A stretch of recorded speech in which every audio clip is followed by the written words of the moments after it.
दर्शक बंधु आम हिंदू धर्म तथा सनातन धर्म रे विभिन्न देवी देवता मान संबंध भारतर विभिन्न प्रांत सह संबंधित थिवार आमे शुणी थाउ। तेबे से अयोध्यार प्रभु श्रीराम हुअन्तु अथवा लीलाधारी प्रभु श्रीकृष्ण जी तांकर लीलार रचना करने पई पवित्र नगरी मथुरा को चयन कले।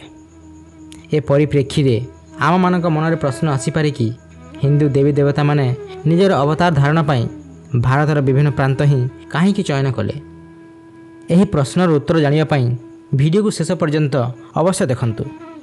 नमस्कार दर्शक बंधु, M2 स्टोरी टेलर रे आपण मानक पुणी थे स्वागत। दर्शक बंधु, हिंदू देवी देवता भारत वर्षर यही भूमि रे ही कहीं अवतरित हेले ताहा जानिया पई हेले आमको भारत वर्षर प्राचीन इतिहास को जानिबा अति आवश्यक होई पड़े। एहार उल्लेख हिंदू धर्मर प्राचीन ग्रंथ मानकरे उल्लेख अछि। वर्तमान काल रे भारतर आमे जो भौगोलिक स्थिति देखुछे वास्तव रे अनेक काल पूर्वरु एहा एपरि नथिला। वास्तव रे पृथ्वीर एही सर्वबृहत भूखंड प्राचीन काल रे जम्बूद्वीप नाम रे प्रचलित थिला। मार्कंडेय पुराण अनुसार जम्बूद्वीप उत्तर एवं दक्षिण को अधिक विस्तार न होई यह मध्य भाग रे अधिक विस्तारित होइथिला। सही प्रसारित क्षेत्र मेरुवर्ष अथवा इलावर्त नाम रे परिचित थिला। चक्रवर्ती सम्राट पुरुरबांक मातांक नाम इलावर्त थिला। इलावर्तर मध्य भाग रे पर्वत मानक मध्य श्रेष्ठ मेरु पर्वत अवस्थित थिला। मेरु पर्वतर शिखर रे ब्रह्मदेवंक विशाल नगरी अछि जहा ब्रह्मपुरी नाम रे विख्यात थिला। ब्रह्मपुरी निकटवर्ती 8टी अन्य नगरी थिवार वर्णना अछि जहा इंद्रदेव समेत अन्य देवता मानकर नगरी होइथिवार वर्णना अछि। एही संदर्भ रे आउ एक मत त्रेतया युग सह संबंधित अछि। उल्लेख अनुसार भगवान रामंक कालर 1000 वर्ष पूर्वरु प्रियव्रतंक पुत्र एही भारत वर्षर स्थापन करथिले। सही समय रे एहा एक अन्य नाम रे परिचित थिला। अनेके कहंती कि भारत वर्षर नाम भगवान श्रीरामंक अनुज भारतंक नाम रे परिचित अछि।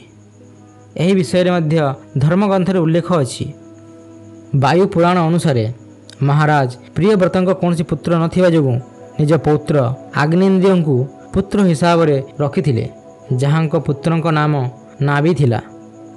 नाभिंक पत्नी मेरुदेवी पुत्र ऋषभ थिले।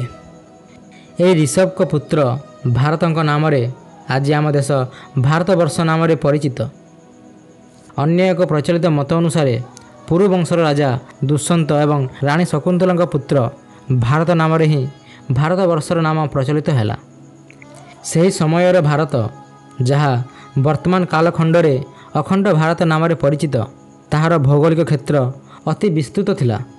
एही क्षेत्र रे वर्तमान समयर अनेक देश यथा पाकिस्तान, अफगानिस्तान, श्रीलंका, बांग्लादेश, भूटान, नेपाल, ईरान, इराक एवं चीन रो किछि क्षेत्र एही अखंड भारतर अंतर्गत थिला।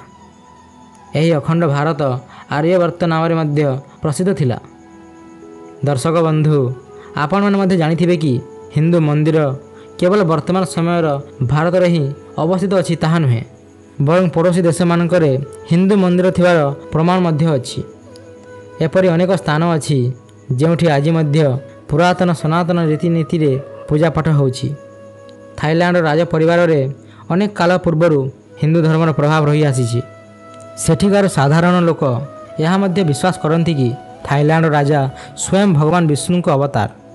सनातन भावना को सम्मान देवा पई थाईलैंड राष्ट्रीय प्रतीक भाव में पक्षीराज गरुड़ को रखा जाइछि। इंडोनेशिया जाभार प्रम्फानन मंदिर प्राचीन जाभार सर्वपुरातन एवं सर्वबृहत हिंदू मंदिर अटे। यही मंदिर भगवान ब्रह्मा विष्णु एवं महेश्वर को समर्पित अटे। यही मंदिर को यूनेस्को विश्व तालिका रे मध्य सामिल करिसंती। मंदिर रे त्रिदेवंक व्यतीत तांको वाहन मानकर मध्य मंदिर अवस्थित अछि।